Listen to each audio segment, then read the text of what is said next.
Welcome back to our series of tutorial videos for beginner cross stitches with working with the Lose My Mind pattern. In our first video, we found the center and got our fabric on our hoop. The next thing we're going to do is, now that we know the center of our fabric, we need to find where the center of our pattern is going to be.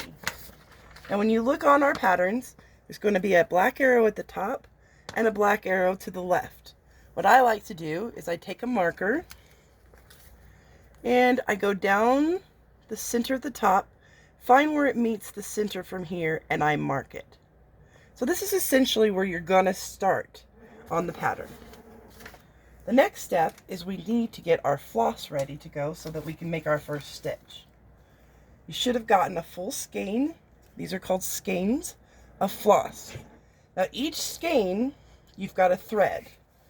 I'm just going to pull out a really small piece, and if you're a beginner, it's probably better to work with a smaller piece in the beginning just to make sure you get your tension. We cut that. Now this strand of floss has 6 individual pieces of floss on it. All of our stitches, full stitch and back stitch for all of our patterns, require 2 pieces of floss. So we've got 2 right here. There's 4 over here for later. And then you just gently pull, and you're going to see that it kind of curls up a little bit. And you don't want that when you stitch. So what we like to do, half on this side, half on that side, and we just run our fingers over it.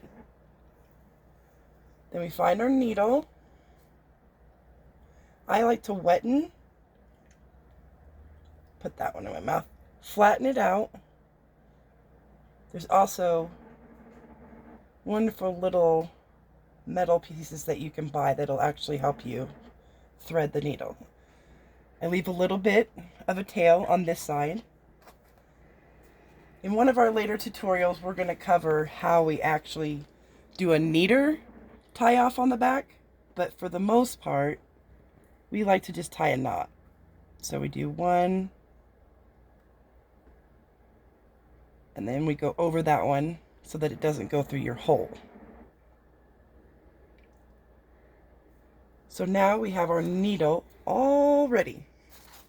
The one biggest thing when using black fabric is that it's really hard to see the holes. So what I like to do when I stitch is I take a piece of my pattern that I'm not using and I'll set it on my lap. And you'll notice once you place that with the white fabric, it becomes a lot easier to see where the holes are rather than just having it like this.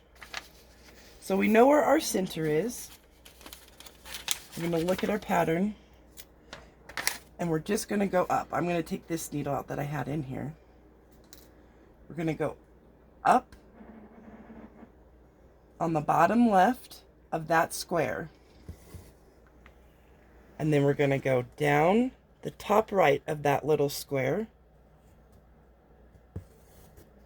We've made our first half cross stitch. Then we're going to go the bottom right. It helps if I put my glasses on. And if you get thread tied in there, you just pull it out from the other side, and then this is our first stitch. So then once you get that first stitch done, you only have about 1,510 more stitches to go to finish this whole piece. Thanks so much for tuning in, and happy stitching.